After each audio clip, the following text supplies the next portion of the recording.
এ দুনিয়ার মুসলমান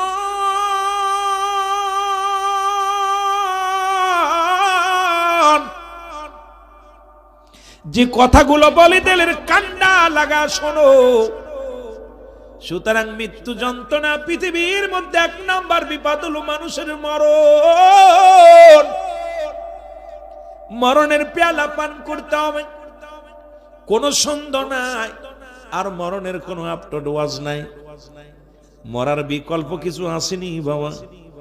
America London নিয়ে গেছে, ঢাকা নিয়ে গেছে, পিজিটি ভর্তি করছে, লক্ষ টাকা খরচ করছে, 1 মাস 2 মাস 5 বছর বেঁচে গেছে, তারপরে মরণ। আদম আলাইহিস সালামের কাছে জিবরিল আমিন এসে বলেন, নবী গো আপনার তো বিদায় ঘন্টা বেজে গেছে, যাবেন নি, আল্লাহ শুনতে পাঠাইছে। আদম কয়, জিবরিল রে, আজরাইল বলো কি ছেড়ে জন্য আসছো? বলেন হুজুর আপনাকে নেওয়ার জন্য। বলেন আপনি কি থাকতে চান? যদি থাকতে চান রব্বে কারীম বলছে যতদিন ইচ্ছা ততদিন থাকতে পারেন। আদম নবী ডাক দিয়ে কয়, আজরাইল কতদিন দেবে? কয় আপনি যদি যতদিন চাবেন ততদিন পাবেন। কয় 2 বছর 5 বছর 10 বছর 20 বছর 50 বছর। তারপরে কি হবে? কয় তারপরে মরা লাগবে। আদম নবী কয় যদি মরাই লাগে রে তাহলে আর বেঁচে থেকে লাভ নাই, নিয়ে যাও। ওরে মুসলমান, শুধু তাই নয়, মুসা আলাইহিস সালামের কাছে আজরাইল আসলেন, ডাক দে কয় মুসা নবী সালাম দিলেন, আসসালামু আলাইকুম। যে মুসা আলাইহিস সালাম আজরাইলের চোখ একটা বড়ে 2 চোখ কানা করে ফেলেছিল। এই আজরাইল আয়া কয়, হুজুর আপনাকে নেওয়ার জন্য আসছি রে। কয় আমার কমিন্দে ঢুকবি? কয় চোখ দিয়ে ঢুকবো। কয় না, চোখ দিয়ে দেখেছি আমি রব্বে কারীম রে। কয় তোর কান দিয়ে ঢুকবো? কয় কান দিয়ে আমি শুনেছি রব্বে কারীমের কথা। তোর জবান দিয়ে, তোমার মুখ দিয়ে ঢুকবো। কারণ ইমানদারের ইমানদারের রুটা নেই আল্লাহ এই জায়গা থেকে, গলা থেকে শুরু করে উপরটা দিয়া, হয় মাথা দিয়া নাই, কান দিয়া নাই, নাক দিয়া নাই, মুসলমান গাল দিয়া। কারণ এই পৃথিবীর মধ্যে রব্বে কারীম মানুষকে বানাইছে তার কুদরতি হাত মুবারক দিয়া। এই জন্য বান্দার মুখমণ্ডল ইংলিশে বলা হয় ফেস, আরবিতে বলা হয় ফাহমুন, আর বাংলায় বলা হয় মুখমণ্ডল।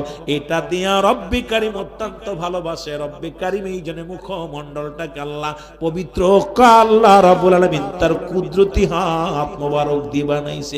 আদম ডারে মুসলমান, মুসা নবী ডাক দে কয়, আজরাইল তুমি কি জানো আমার এই মুখ দিয়ে আমি কথা বলেছি রব্বে কারীমের দরবারে?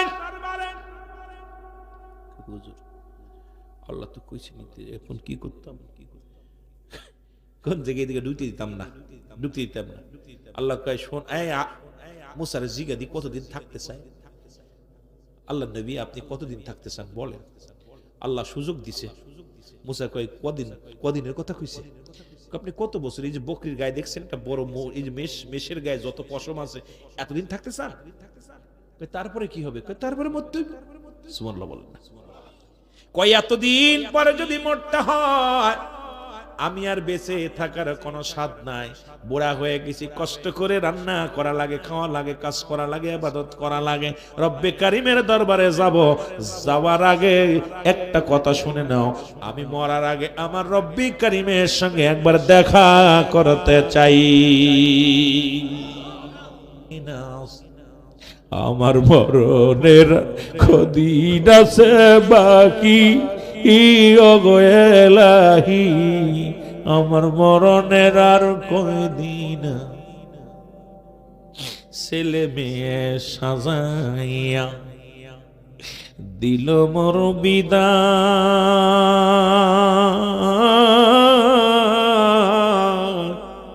কেউ হলো না সঙ্গের সাথীও যাইবার বেলা, কেউ হলো না সঙ্গের গো সাথী আমার যাইবার বেলায়। এর ভুল করেছি আপনজনদের, ভুল করেছি আপনজনদের মায়ার জালে পড়ি যায় গো এলাহি আমার মরণের আর কয়দিন আছে বাকি? বলেন মরণের আর কদিন আছে বাকি? ওগো এলাহি মরণের আর কয়দিন আছে? তারিখ জানা নাই যে আমার, সময় জানা নাই, তারিখ জানা নাই যে আমার, সময় জানা নাই।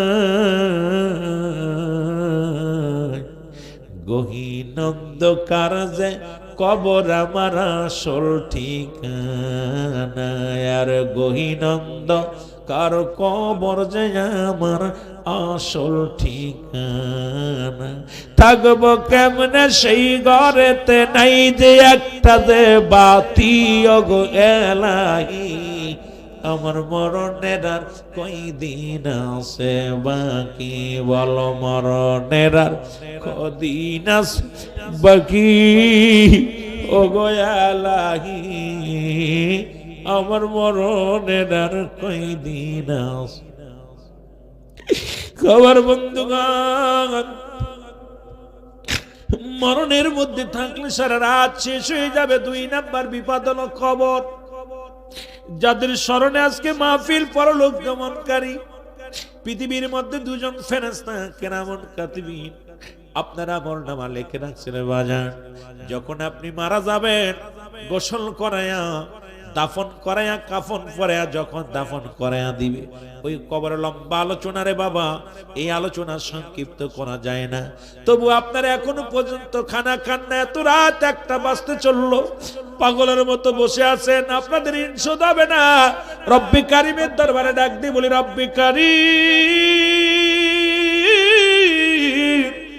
এই পাগলেরা ক্ষুধার জন্য বসে নাই, দুনিয়ার খাবারের টেনশন নাই, গমের চিন্তা নাই।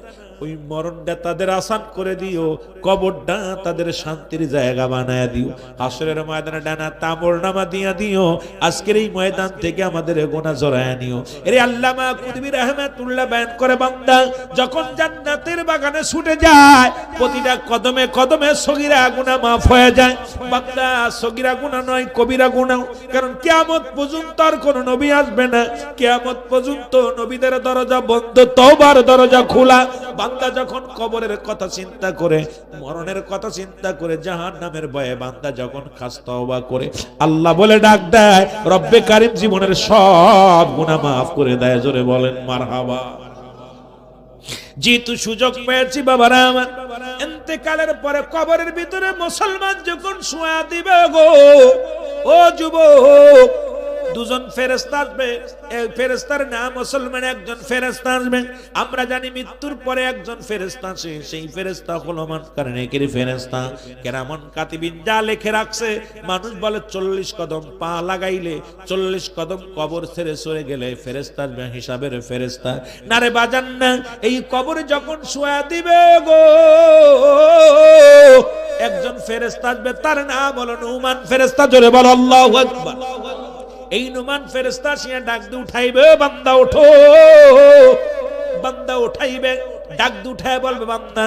এই নুমান ফেরেশতার হাতের মধ্যে 2 টুকরা কাগজ থাকবে, একটা হলো নেক আমল, একটা হলো বদ আমল। আজকে পরলোক গমনকারীদের জন্য, আজকে মুসলমান, আজকে যাদের জন্য দোয়া, যাদের স্মরণের দোয়া হয়, তাদের কথাগুলো একটু ভালো করে শুনে নাও বাবা। এইবার 2খানা কাগজ থাকবে, একটা হলো নেক আমল, একটা হলো বদ আমল। ডাক দিয়ে বল, বান্দা এই নাও, ও বান্দা নাও।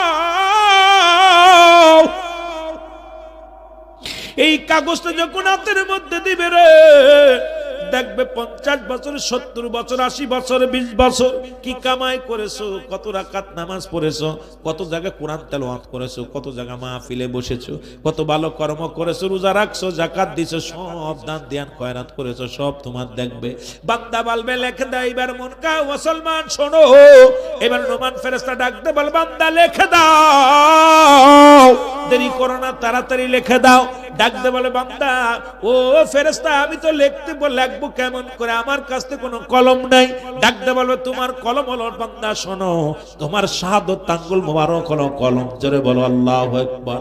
এই হাত দিয়ে কত তুমি ঘুষ খাও, এই হাত দিয়ে কত না জুয়ার প্যান্ডেলে যাও, এই হাত দিয়ে কত না বিড়ি সিগারেট ধরো, ইয়াবা ধরো রে বাবা। ও যুবকদের হাতে ধরে বলে যায়, প্রত্যেকটা মানুষের হাতের মধ্যে একটা নখ আছে মুসলমান, ডান হাতের শাহাদাত আঙ্গুল মোবারক, এই আঙ্গুল দিয়া হবে কলম। এই কলম দিয়ে লেখা লাগবে রে মুসলমান। ওদিন বলা যাবে না আমি অশিক্ষিত মূর্খ, আমি টিপসই দিব, যার যার আমল নামা তার লেখা লাগবে। এই যে আপনার আমল নামা আপনার লেখা লাগবে, আমার আমল নামা আমার লেখা লাগবে, যার যার আমল নামা তার লেখা লাগবে রে যুবক ভাইরা আমার, বন্ধুগণ আমার। এবার বান্দা বলবে আমি কলম পাইলাম, কলমের কালি নাই রে। ডাকতে বল বান্দা ওই কালি হলো তোমার মুখের থুতু মুবারক। ওরে মুসলমান, এই মুখের মধ্যে কত না গাঁজাগুলি খাইলা, কত না এই মুখ দিয়ে মিথ্যা কথা বললা, চগলখুরি করলা, এই মুখ দিয়ে গালিগালাজ করলা, এই মুখের মধ্যে কত হারাম জিনিস ঢুকায়া দিলা। ওরে যুবক শুনে নাও, শুনে নাও, এই মুখের কালি হবে, কালি মুবারকের থুতু মুবারক হবে কালি। আমি আপনাদের হাতে ধরে বলে যায়, পায়ে ধরে বলে যায়, আজ থেকে আর মুখের মধ্যে হারাম জিনিস ঢুকাবেন না। মায়ের গর্ভে যখন ছিলেন মার নাভির সঙ্গে আপনার নাভিটা জুড়াইয়া দিছে, নাভিটা জুড়াইয়া দিছে যাতে কুরক্ত আপনার গাল দিয়ে খাওয়ান নাই। কারণ এই গাল দিয়ে আমার আল্লাহ জিকির করবেন, এই মুখ দিয়ে আমার নবীর দুরূদ পড়বেন, এই মুখ দিয়ে কোরআন তেলাওয়াত করবেন, এই মুখ দিয়ে আব্বা মারে ডাকবেন। আর সেই মুখের মধ্যে কেমনে তোমরা বিড়ি মারো টান, সেই মুখের মধ্যে কেমনে গাঁজাগুলি দাও রে যুবক। ও যুবক তোদের পায়ে ধরে বলে যাই রে, আর মুখের মধ্যে দয়া করে হারাম জিনিস ঢুকাস না। তাহলে যদি মাহফিলটা সার্থক হবে, যদি একটা মানুষ হিদায়াতের মধ্যে আসে, তাহলে আমার ভাইদের টাকা খরচ করা সার্থক হবে, এই মাহফিলে দেওয়াটা সার্থক হবে। নয়তো সব বিফলে। আমি আমার যুবক বন্ধুদের, ভাইদের, বৃদ্ধদের সবার বলে যাই, আজ থেকে হারাম পরিহার করেন। হারামে কোনোদিন আরাম নাই, জোরে জোরে চিল্লায় বলেন ঠিক কিনা। এ বন্ধুগণ শুনে নাও গভীর মনোযোগ। এ আমার ভাইরা আমার, ডাকতে বলবে আমি কলম পাইলাম, কালি পাইলাম, কাগজ পাবো কই রে। ডাকতে বলবে বান্দা কাগজ হলো তোমার, এই কাপনের কাপড় 3 টুকরা কাপনের কাপড় দেয়া হয়, 5 টুকরা কাপনের কাপড় দেয়া হয়। কাপনের কাপড় টানতে খুলিয়া নিয়া বলবে বান্দা লেখো। সেকেন্ডের মধ্যে লেখা হয়ে যাবে। ও মুসলমান, সেকেন্ডের মধ্যে সব লেখা হয়ে যাবে। হাত থেকে টানতে ছিনিয়ে নিবে, নিয়া বল বান্দা আর একটা কাগজ, আর একটা কাপনের কাপড় খুলে দিবে। সাদা কাপড় দেখলে বড় ভয় হয় রে। এই সাদা কাপড়ে মুড়ায়া, মার্কিন সাদা কাপড়ে কোন দিন যেন তোমারে আমারে মুড়ায়া দিবে, কোন দিন যেন দাফনের কাজ শেষ করে দিবে। সার্বিয়ারি পালকি মসজিদ থেকে হাজির হয়ে যাবে। আল্লাহ, ওই পালকি দেখলে বড্ড ভয় লাগে, কখন যেন ওই পালকির মধ্যে চড়াইবে। প্রত্যেকের বাড়ির সামনে পালকি হাজির হয়ে যাবে, আপনার আমার দরজায় পালকি হাজির হয়ে যাবে। সাজায়া জনমের শেষ সাজায়া বিদায় করে দিবে।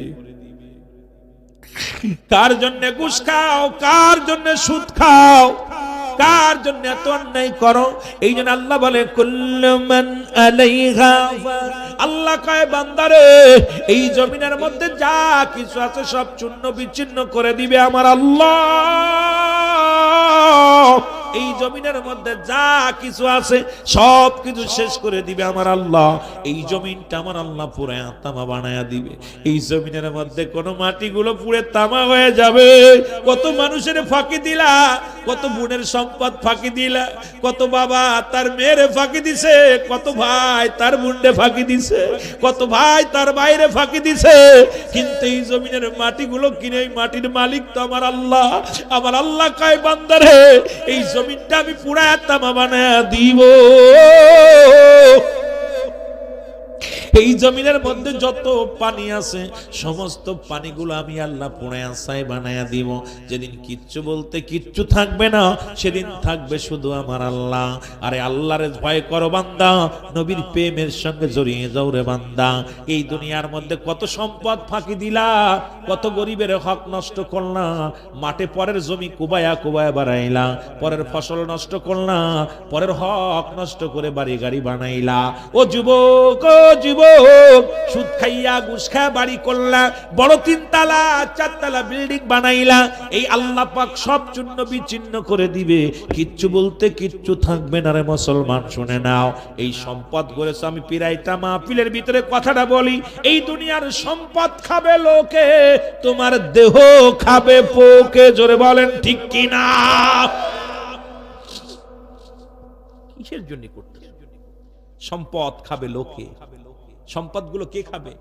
হয় তোমার ভাই খাবে, ছেলে খাবে। এই যে করতেছি কষ্ট করে, সব বউ ডেটিং করবে টাকা পয়সা পায়া, ছেলে গাজাগুলি খাবে, মেয়ে গাজাগুলি, ছেলে পালসার মোটরসাইকেল। আরে ভাই, বাপের সম্পদ দিয়া গড়ে কি করতেছে, কিন্তু আব্বা কবরে শুয়ে আছে। কতজনের কবরে কুত্তা শিয়ালে পায়খানা করে, বছরকে বছর পড়ে আছে। কপাল পোড়া সন্তানেরা জানা দোয়া করতে যায় না। ও বছরে একবার ওই রোজার মাস আসলে রোজা শেষে কবর সাফ করতে যায়। ইমাম সাহেবের জায়গায়, হুজুর আমার আব্বার কবর কোনটা? ওরে জুতাটা ফিটাও না কেন? বাপের কবরও চেনে না। তার মানে এক বছরের ভিতরে বাপের কবর এখানে আসে না। এক বছরের ভিতরে আরো মানুষ মারা গেছে না, অনেকগুলো মারা গেছে, এখন ওর বাপের কবর খুঁজে পাচ্ছে না। ইমাম রেজিকে, ইমাম সাহেব আব্বার কবরটা কোথায়, মার কবরটা কোথায়? তাহলে এই দুনিয়ার সম্পদ এই কার জন্য করে তুলছেন? কার জন্য? যে ছেলে আপনার জন্য নাই, কবরের পাশে দাঁড়ানোর সময় পায় না। ও বন্ধু বান্ধব নিয়ে ঘোরার টাইম ঠিকই পায়, বন্ধু বান্ধব নিয়ে ঘুরতেছে, কিন্তু আব্বা মার কবরের পাশে দাঁড়ানোর সুযোগ পায় না। এই সন্তানের জন্য থুয়ে দেওয়ার চাইতে মসজিদে দান করে যান, মাদ্রাসায় দান করে যান, ত্যায্য করে দেন সন্তান। ওটা আমানত রাখছে আল্লাহ, খিয়ানত করার অধিকার নাই। ওর চাইতে ওই টাকাগুলো ওই জানোয়ারদের কাছে না রাইখা টাকাগুলো মসজিদে দেন, মাদ্রাসায় দান করে থুয়ে চলে যান। আল্লাহ, ওই জানোয়ারগুলো আমি মানুষ করতে পারি না, ওরা আমার জন্য কি দিব? আমার কামায়ের জন্য সঞ্চয় যা ছিল আল্লাহর রাস্তায় দিয়ে গেলাম। কথা বুঝেন না? কষ্ট পাচ্ছেন? যে সন্তান বাপ মার খবর নেনা মরে যাওয়ার পর, আমি তাদেরকে বলবো, ইমাম সাহেবকে অনুরোধ করবো, মসজিদ ইমাম সাহেবকে, মারহাবা, আপনি ডাইরেক্ট বলে দিবেন যে সন্তান মরার পর ওই কবর গোরস্থানে আসে না, যে সন্তান দরকার নাই। ওদের সম্পদগুলো, আর এদের জন্য মায়া কান্না কাঁদতেছে আমরা। কাদের জন্য এত কষ্ট করতেছি, কাদের জন্য এত চোখের পানি ফেলতেছি, এত মায়া এত চোখের পানি ফেলতেছি তাদের জন্য। কাদের জন্য? যাদের জন্য করতেছি কেউ আমার না, কেউ আমার। আবার কাফনের কাপড় টান দিয়ে লিখবে, লেখা পর দেখবে আমার পাপ, কত অন্যায় করেছি, তখন কানবে, আমি এটা লিখতে পারবো না। তখন ওনাকে ডান দিক থেকে চাপ দিবে কবরে, ডান দিকের চাপটা, ডান দিকের হাড্ডিগুলো বাম দিকে চলে যাবে, বাম দিক থেকে চাপ দিবে, বাম দিকের হাড্ডি ডান দিকে চলে যাবে, উপর থেকে চাপ দিবে নিচে, এরকম মন মন মাটি, গজ গজ মাটির নিচে চলে যায়, আবার উত্তোলন করা হবে। এত আঘাত করবে, কবরে আযাব হয়। বিশ্বাস যদি না হয়, যদি আপনাদের বিশ্বাস না হয়, আমি আগামী দিন প্রমাণ করে দিয়ে যাচ্ছি। আমি এত প্রমাণ না, আজকে আগামী আমি প্রমাণ করে দিই। আপনার আব্বা মার কবরের পাশে একটা গরু বাঁধবেন, গরু বাঁধতে ভালো খাবার দিবেন, খাবার দিয়া বাঁধতে থুয়ে খাবার দিয়া দড়ি আড়ালে বসে থাকবে, দেখবেন ওই গরুটা চোখ দিয়ে পানি ছেড়ে দিছে, আর দড়ি রশিটা সিরাসিরি করবে, দর দর করে চোখ দিয়ে পানি ছাড়বে, রশি সিরাসিরি করবে, লাফালাফি করবে, টালু মতো তাকাবে। কারণ কবরের আযাব একমাত্র মানুষ এবং দানব বুঝতে পারে না, পৃথিবীর সব প্রাণী কবরের আযাব বুঝতে পারে। আল্লাহু আকবার বলেন না? বিশ্বাস যদি না হয় আপনার, আগামী দিন আমিরুল আমিন সিদ্দিকী বলে গেলাম, এটা ছাগল বা গরু বানবেন, গোরস্থানে বাইন্দা দিয়া আপনার বাপ মার কবরের পাশে ভালো করে বাইন্দা দিয়ে তফাত দাঁড়ায় থাকবেন। যদি না করে আমার কাছে বুঝবেন যে রুল আমিন ভাই রং করে গেছে, রুল আমিন ভাই রং কথা বলছে। কবরে আযাব যদি দুনিয়ার মানুষ জানতো, ঘর বাড়ি ছেড়ে পাগল হয়ে চলে যেত। এই ঘর দরজা, বাদশা সেকেন্দার, উনি যখন বাদশা, উনি দুনিয়ার সব ছেড়ে দিয়া যখন মরণের পরে ওনার বাদশা সেকেন্দার বলতেছিল উজিরকে, উজির আমি যেদিন মারা যাব, কাফনের কাপড়ের বাইরে আমার হাত দুখানা রেখে দিবা। তা বলছে, হুজুর আপনার হাত দুখানা বাইরে রাখবো, মানুষ তো আপনাকে বলবে বাদশা পৃথিবীতে খাজনা নিত, মরার পরও খাজনা চায়। কয় না রে উজির, আমি দুনিয়ায় স্বর্ণের অভাব নাই, বাড়ির অভাব নাই, গাড়ির অভাব নাই, নারীর অভাব নাই, সব রেখে গেলাম। আমি সৈন্য হাতে এসেছিলাম, সৈন্য হাতে বিদায়। এটা দেখে যেন মানুষ আর দুনিয়ার পাশে না ধরে, আর যেন দুনিয়া ধরে না। বাদশা সেকেন্দার বা বাদশাহ ফকির হে সবকে একই ঠিকানা। বাদশা সেকেন্দার বলতেছে যে বাদশাহ হোক ফকির হোক, তার জন্য সব এক ঠিকানা, সেটা কি? কবর। যেন বলেন ঠিক কিনা? বাদশাহ ফকির হ্যায় সবকো একই ঠিকানা। কে গরিব কে বড় লোক, সবার জন্য একই ঠিকানা, 3.5 হাত মাটি। যেটা বলেন ঠিক কিনা? সুতরাং শুধু এ নয়, আমার বাবার আমার কথাগুলো বললে বাহারুল বাদশাহ, বাহারুল বাদশাহ, বাহারুল পাগলা, বাহারুল পাগলা খুব ভালো করে খেয়াল করবে। বাহারুল পাগলা একদিন কার দরবারে ছিল জানেন? এই পাগলা চেনেন? নাম শুনছেন? কথা বলেন না? এই পাগলা কোথায় ছিল? জবেদা বেগমের স্বামী। জবেদা বেগম ছিল কি? হারুন বাদশার বিবি। কার বিবি? জোরে বলেন না, কার বিবি? বাহারুল পাগলা। খুব খেয়াল করবেন, বাহারুল পাগলা ওর কাজ ছিল গোরস্থানের ভিতরে একটা গাছ ছিল। বাদশাহ হারুনের দরবারে গোরস্থান, পারিবারিক গোরস্থান, এই গোরস্থানে একটা গাছ ছিল।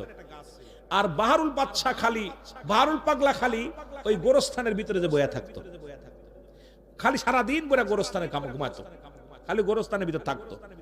তা বাদশাহ একদিন বাইর হবে, উজিরকে ডাকতে বলতেছে, উজির আমি এখন বাইর হব, রাস্তাঘাট পরিষ্কার করো। আগের যুগে রাস্তারা তখন এল হামদি ঢোল ডগর বাজায় বাদশাহ বাইর হলে সব, আমার দেশে দেখেন মন্ত্রী এমপি আসলে তাদের অবস্থা, এই সমস্ত মন্ত্রী এমপিরা ভোটের আগে ভ্যান চালক, রিক্সা চালক যারে পায় হাত জড়ায় ধরে, পা জড়ায় ধরে ভোটের জন্য। যে এমপি মন্ত্রী হয়, চেয়ারম্যান হয়, এদের কাছে আর যাওয়া যায় না, ওদের জন্য আমাদের রাস্তা ছেড়ে দিতে হয়। জোরে বলেন ঠিক কিনা? এই সমস্ত লোকের আমার দরকার নাই, সাবধান। অনেক দেখেছি, আর নয়, এই সমস্ত বাটপার গুলোর দরকার নাই। যে সমস্ত বাটপার জনগণের জানমাল হরণ করে যারা ধনী হয়েছে, জনগণকে যারা বোঝে না, যে আমাদের খোলামেলা আসবে, তাদের সিকিউরিটি লাগবে না। তুই কেমন এমপি? তুই ঘুষখোর, তুই সুদখোর, এই জন্য তো সিকিউরিটি লাগে।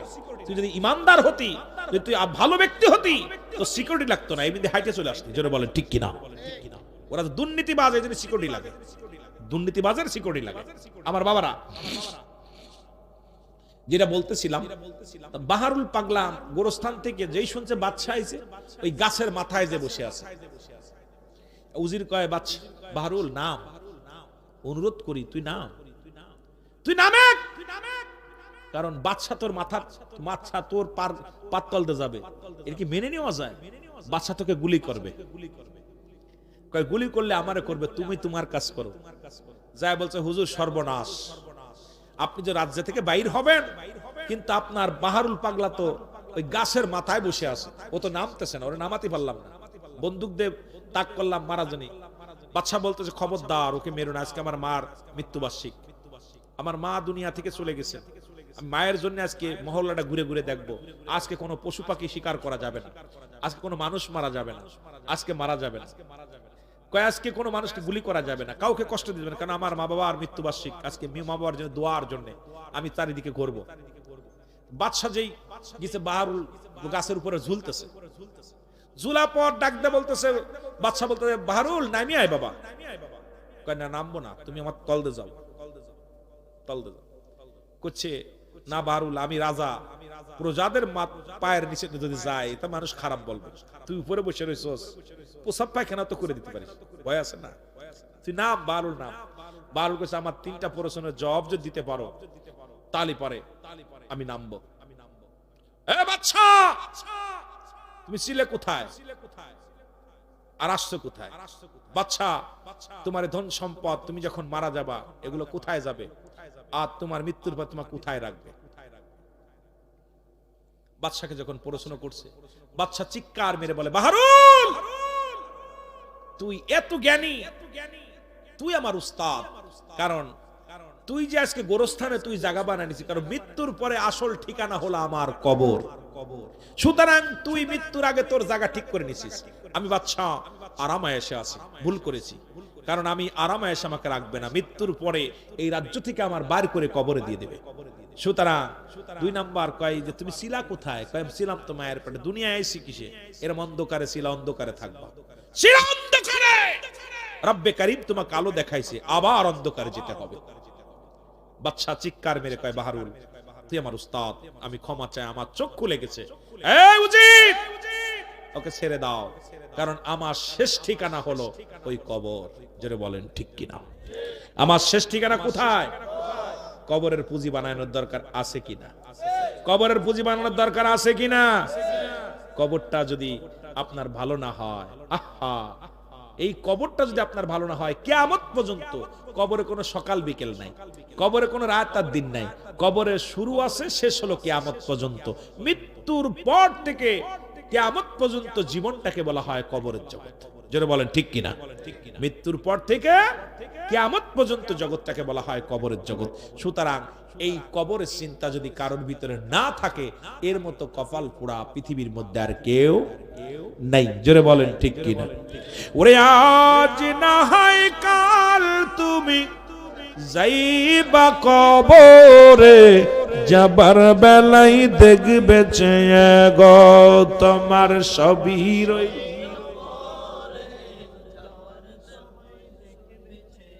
তোমার দাদাই গেছে বাবাই গেছে কেউ আসলো না ফিরে, তোমার তো যাইতে হবে রে যেদিন আজরাইলা, তোমার তো যাইতে হবে রে। হয় আজ না হয় কাল, নাই পশু নাই তসু, হয় 50 বছর নাই 20। এখানে যারা আছেন প্রত্যেকেরই যেতে হবে। ঠিকানা কি? কবর। যারা বলেন ঠিকানা কি? আমাদের আসল বাড়ি, আসল বাড়ি আর নিজে এখন যেটা বাস করি সানি বাড়ি। কি বাড়ি? সানি বাড়ি, সামরিক কিছুদিনের জন্য। আর আসল বাড়ি হলো আপনার আমার কবর। এই কবরের চিন্তা যদি আপনার ভিতরে না থাকে, আপনার কোনোদিন আপনার ভিতরে অনুশোচন আসবে না। কবরের ভয় যখন আসবে তখন নামাজ ছাড়বেন না। কবরের ভয় আসলে সুদ খাবেন না। কবরের ভয় আসলে ঘুষ খাবেন না। কবরের ভয় আসলে অন্যায় পথে পা বাড়ানো সম্ভব। এই জন্য রাসূল বলছে, এই জন্য বেশি বেশি করে তোমরা কবর জিয়ারত করো, কারণ দুনিয়াবি মোহ কেটে যায়, পরকালের কথা মনে পড়ে যায়। যিনি বেশি বেশি করে কবরে যাবেন। আমরা নবীজিকে একটু সালাম জানাই, যে যেখানে আছেন উঠে নবীজিকে সালাম জানাই। নবী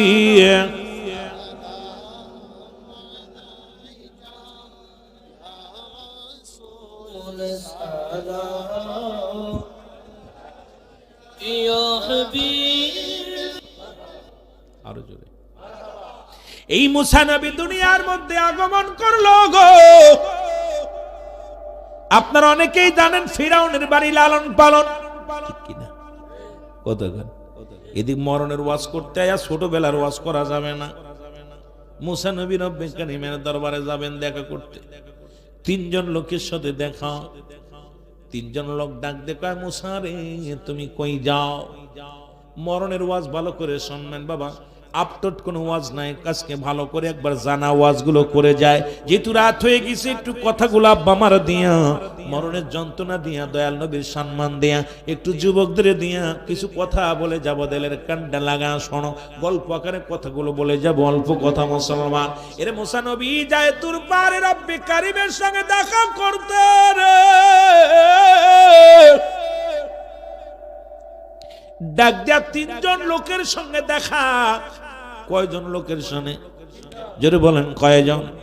3 জন লোকের সঙ্গে ডাক দেখায়, নবী মুসা রে কই যাও? কই আর যাবো, আল্লাহর সঙ্গে দেখা করতে যায়। কয় দেখা করতে যাবো কোথায়? কয় তুর পাহাড়ে। কয় নবী মুসা রে আমি তোমার একটা কথা বলবো, তোমার আল্লাহরে জিগাইবানি। এ নবী মুসা তোমার মাওলারে জিগাইবিনি। এই দুনিয়ার মধ্যে এত ধন সম্পদ দিছে আমার আল্লাহ, এত বাড়ি গাড়ির মালিক বানায় দিছে আমার আল্লাহ, কোন আমল করলে এই ধন সম্পদ কমে যাবে? এই কথাটা তুমি রব্বে কারীমের জিগাইবা। মুসা নালিশটা নিবা? নিলাম নালিশ। যাইতে যাইতে আরেকটা লোকের সঙ্গে দেখা। ডাক দে বলে, নবী মুসা রে আমি তো বাড়ি বাড়ি ভিক্ষা করে খাই, মানুষের কাছে চায়া চায়া খাই। আমি গরিব মানুষ, বাড়ি নাই, ছোট্ট একটা কুড়ে ঘর আছে রে মুসা। তোমার আল্লাহরে জিগাইবেনি আমি গরিব মানুষ কি আমল করলে আমি ধনী হব? মুসা রে তুমি বুড়া হয়ে গেছো, হয়তো তোমার শেষ যাত্রা রব্বে কারীমের সাথে সাক্ষাৎ। কারণ আল্লাহ রাব্বুল আলামিন এই জিবরিল আমিনকে পাঠাইলেন দুনিয়ার মধ্যে। আদম আলাইহিস সালামের কাছে 12 বার, ইদ্রিস আলাইহিস সালামের কাছে 4 বার, ইব্রাহিম আলাইহিস সালামের কাছে 42 বার, মুসা নবীর কাছে আগমন করলেন 450 বার, আর আমার আপনার নবীর কাছে আসলেন 24,000 বার। মাত্র 63 বছরের জিন্দেগি। কতবার আসছে? আহা এ যুবক দিলের কান্ডা লাগা শোনো। মেয়েটা জিগায়, নবী মুসা মুসা রে কি আমল করলে আমি ধনী হব?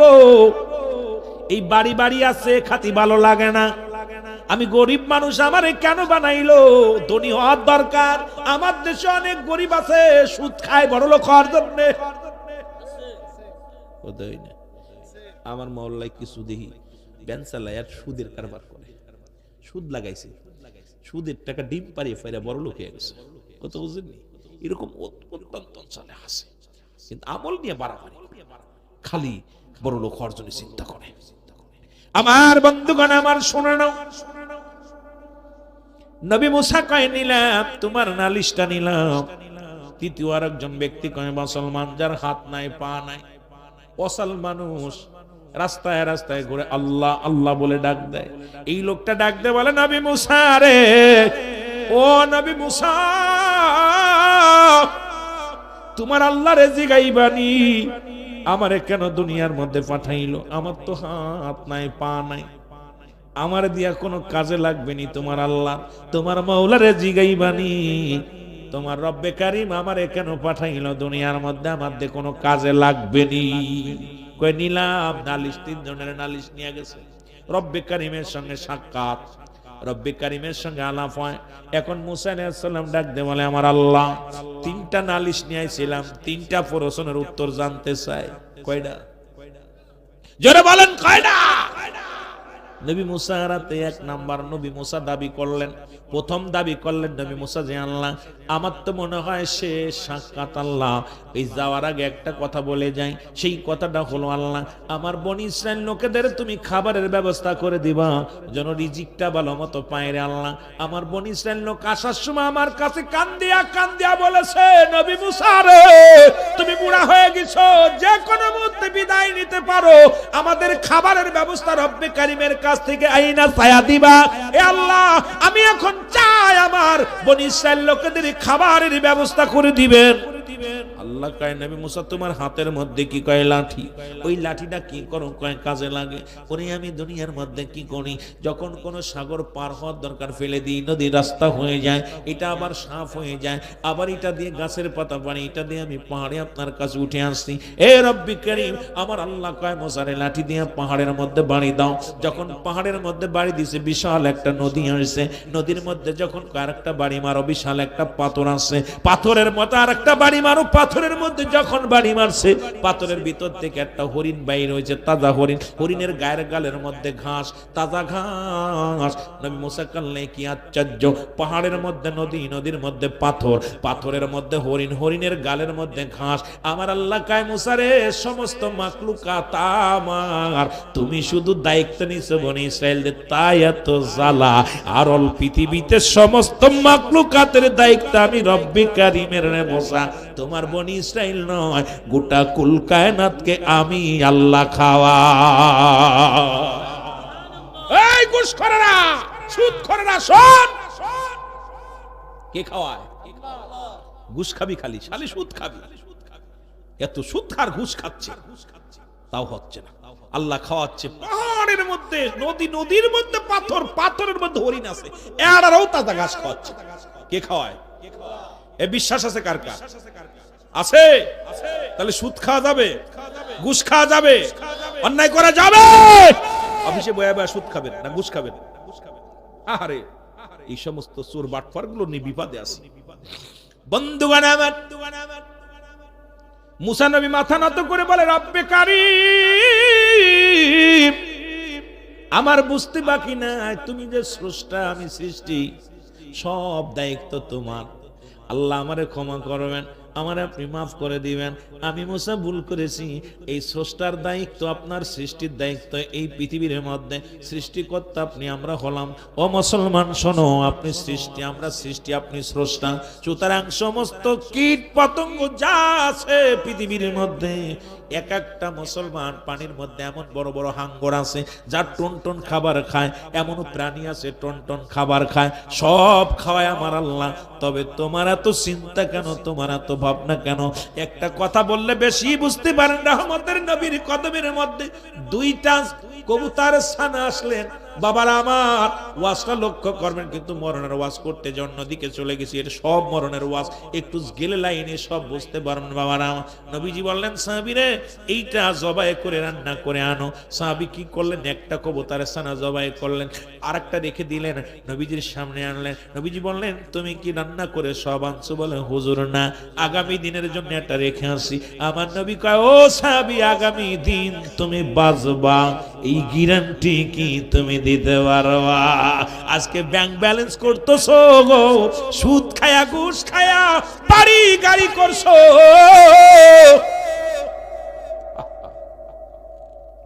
কত বাড়ি করলা গাড়ি করলা, কিছু নিয়ে যেতে পারবা না। ওই সাদ্দাত জান্নাত বানাইলো, ঢুকতে দেয় না আমার আল্লাহ। ওরে মুসলমান, ফিরাউন নমরুদ খোদা দাবি করেছিল, তাদেরকে টিকতে দেয় না আমার আল্লাহ। দেখছেনি আমাদের মন্ত্রী ছিল মুসলমান কিনা? আসিনা আসিনি, কইছে 41 আগে আমি আর জামান না, কিন্তু আল্লাহ কয় তোরে 41 সাল জাতি দেব না, কারণ তোরে আমি এই দুনিয়া থেকে বিতাড়িত করে দিব 25 সালের মধ্যেই, কারণ তোর এই বাংলাদেশ আর থাকা হবে না। ঠিক কি না? আমি কিন্তু কোনো দল করতেছি না, আবার কোয়েন না, আবার অনেক কামলিকের লোক হুজুর বোনায় বিএনপির লোক, আমি কোনো দল করি না। কথার কথা মানে আল্লাহর সঙ্গে পাল্লা দিয়া, এটা যদি বলতো আল্লাহ যদি রাখে থাকবো, বিশ্বাস এ কিন্তু সব আল্লাহর পরে তাওয়াক্কুল দিতে হবে। যেটা বলেন ঠিক কিনা? আল্লাহ খাওয়াইলে খাবো, আল্লাহ বসাইলে বসাবো, আল্লাহ আনলে আনবো, আল্লাহ গেলে যাবো, কিন্তু এইটা আমি করবো শিরকি গুনাহ করতেছে। এরপরে মানুষ যে হাসতে হাসতে কত গুনাহ করে, কয় ছেলেটা ছিল বিলে বাঁচলাম, চাকরিটা ছিল বিলে বাঁচলাম, ফসল ছিল বিলে বাঁচলাম, মাছ ছিল বিলে বাঁচলাম, এই ব্যবসা ছিল বিলে বাঁচলাম। ওরে কপাল পুরা সব হারাম করে ফেলছে। জোরে বলে ঠিক কিনা? বাঁচানোর মালিক কে? মানুষ হাসতে হাসতে গুনাহ করে, কয় যদি এবার ফসল না হইতো মরিয়ে ভূত, ছেলেটা চাকরি ছিল বিলে বাঁচলাম। কি ইমাম সাহেব, ছেলেটা চাকরি ছিল, আরে বাঁচাই কে? যদি কোথা আল্লাহ ছেলেটা চাকরির ওসিলায় তুমি আমাকে বাঁচাইছো, কর সঙ্গে সঙ্গে সব হতো, কিন্তু বড়া পড়া কথা ভুল করার কারণে হাসতে হাসতে গুনাহ করে ফেলছে। ব্যবসা ছিল বিলে বাঁচলাম, এটা ছিল বিলে বাঁচলাম, বাঁচানোর মালিক কে? বুঝতে পারছেন? আমরা হাসতে হাসতে কত গুনাহ করি, হাসতে হাসতে না বুঝার কারণে অনেক গুনাহ করে ফেলি। আরে কেবল খাইলাম না আলি মরে যেতাম, আল্লাহ খাওয়াইছে, রব্বুল আলামিন খাওয়াইছে, কই ওই জায়গা গেছি বিলে মরলাম, না গেলে মরতাম না। কই বেটা গেছে কেন মরতি মরতি রাস্তায়, ওর উসুট খেয়ে পড়ছে আর মরছে। আরে আল্লাহ তো নিচে এই কথা কয় না, রব্বে কারীম একটা উসিলার মাধ্যমে, বাহানার মাধ্যমে মৃত্যু হবে। জোরে বলেন ঠিক কিনা? আমার বন্ধুগণ, আমার মুসা নবী ডাক দেখায়, রব্বে কারীম তিনটা নালিশ নিয়ে আইছি গো, আবার আপনার কাছে আবার আইতাম ফিরে, তবে যাওয়ার আগে একটা নালিশ আমি আপনার কাছে জানতে চাই। তিনটা লোকের সাথে সাক্ষাৎ হয়েছে, আপনি প্রশ্নের উত্তর দেন। আল্লাহ কয় কি প্রশ্ন করবি আমারে? মুসা নবী দুনিয়ার মধ্যে রব্বে কারীমের সঙ্গে কথা বলতেন পাহাড়ে উঠিয়া, মুসলমান শোনো শোনো, একদম আবেগ নিয়ে রব্বে কারীমের দরবারে ডাক দে, বলে আল্লাহ কিছু আছে দেখবে মুসলমান, কিছু তেরা মানুষ আছে, আবার কোন পোলাপান আছে একটু কাইন্টে মতো। মুসা নবী এইরকম ছিল, আল্লাহর কাছে চাইলে কোথা আল্লাহ দিতেই হবে, একটু দেরি কর, কয় দেরি না আমার দিতে হবে। কোথাও জানি আবেগ নিয়ে, ভালোবাসা বেশি, আল্লাহর প্রিয় বন্ধু, আল্লাহ আবেগ নিয়ে আল্লাহ দিতেই হবে, এটা করতেই হবে। মুসা নবী ডাকতে কয় রব্বে কারীম,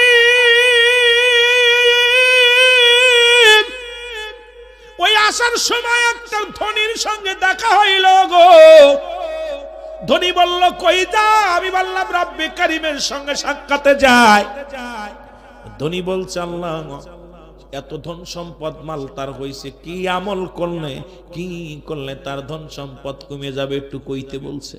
আল্লাহ আমারে জানা দাও, আমি যেন তারে যে বলতে পারি।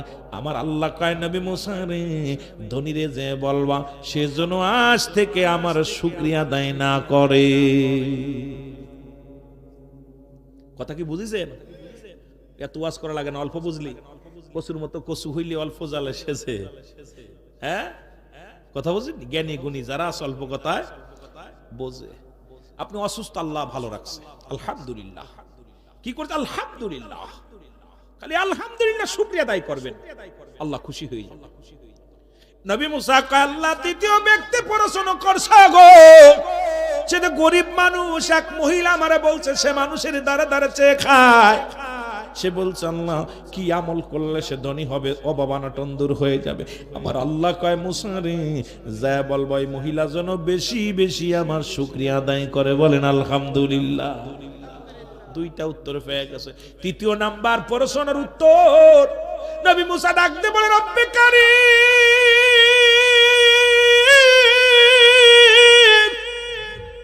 এর আসার সময় দেখেছি এক প্রতিবন্ধী, তার হাত নাই পা নাই রে, জমিনের মধ্যে ঘোরাঘুরি করে। ওই ব্যক্তি ডাক দিয়ে বলছে, নবী মুসা, তোমার আল্লাহ আমারে কেন বানাইছে? আমার দে কোনো কাজে লাগবে নি, একটু জেনে আসবা। আমার আল্লাহ কয়, নবী মুসা রে, ওই প্রতিবন্ধীরে বানাইছি আমি জাহান্নামের মধ্যে, ছোট্ট একটা ছিদ্র আছে, সেই ছিদ্র বন্ধ করার জন্য।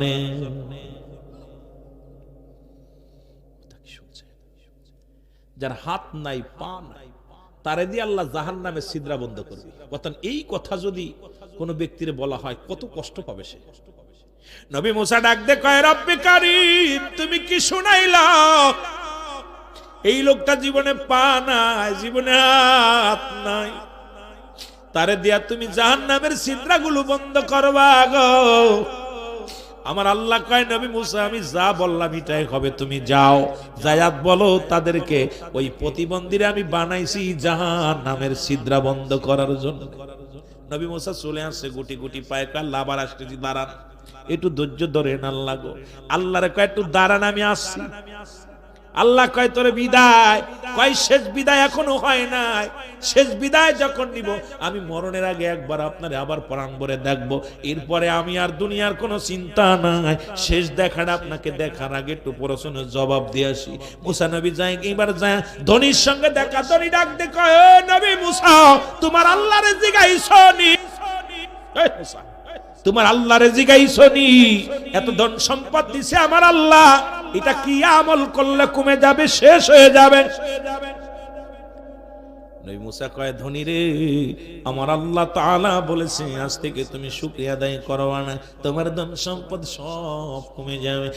মুসা ডাক দে বলার সঙ্গে সঙ্গে ধনী কয়, নবী মুসা, আমারে কি পাগল পাইছো রে? আমার যদি ধন সম্পদ দিয়া পাহাড় পর্যন্ত করে দেয় রে, তবু আমি রব্বে কারীমের শুকরিয়া আদায় করতে আমি ভুল করব না, কারণ আমার রব্বে কারীমের শুকরিয়া আদায় আমি বেশি বেশি করব রে। সঙ্গে সঙ্গে ব্যক্তি বলছে আলহামদুলিল্লাহ, তার ধন সম্পদ আরো দ্বিগুণ বেড়ে গেছে, জোরে বলা যাবে না মারহাবা। এ বড় লোকরা, ঘুষ সুদ না লাগায় আলহামদুলিল্লাহ বেশি বেশি শুকরিয়া আদায় করবা, এমনি আল্লাহ বরকত দিব, এমনি বরকত দিব। এবার গরিবের সঙ্গে দেখা, ওই গরিব মহিলার সঙ্গে দেখা, নবী মুসার সঙ্গে। ও মুসা, নবী মুসা, তুমি কি তোমার আল্লাহরে জিগাইছো নি? কয়, মারে জিগাইছি। কয়, আমার প্রশ্নের জবাব কি দেশে বলো রে নবী মুসা? নবী মুসা ডাক দে কয়, মা, আমার আল্লাহ বলছে তুমি বেশি বেশি করে শুকরিয়া আদায় করবা। মহিলা কয়, তোর আল্লাহ আমারে কি দেশে? মানুষের বাড়ি চেয়েছে খায়, রাস্তায় ঘুমায়, আমার তো কিছু দেয় নাই, তোর আল্লাহর আবার কি শুকরিয়া আদায় করব? তোর ওই বড়া পড়া আল্লাহর শুকরিয়া আদায় করতাম না। আমার দেশে অনেক পাগল আছে, যখন পরীক্ষায় ফেল করে কয়, বড়া পড়া আল্লাহ আমারে সহি দেখে নাই, বাচ্চা মারা গেলে কাল্লা আমারে দেখছে আর কারুর দেখে নাই, অসুখ হইলে কাল্লা আমারে দেখছে আর কারুর দেখে নাই। আরে কপাল পোড়া অভিশপ্ত বাবা মারা, তোরা জাহান্নামী হয়ে যাবি। যে অবস্থায় থাকি শুকরিয়া আদায় কর আলহামদুলিল্লাহ।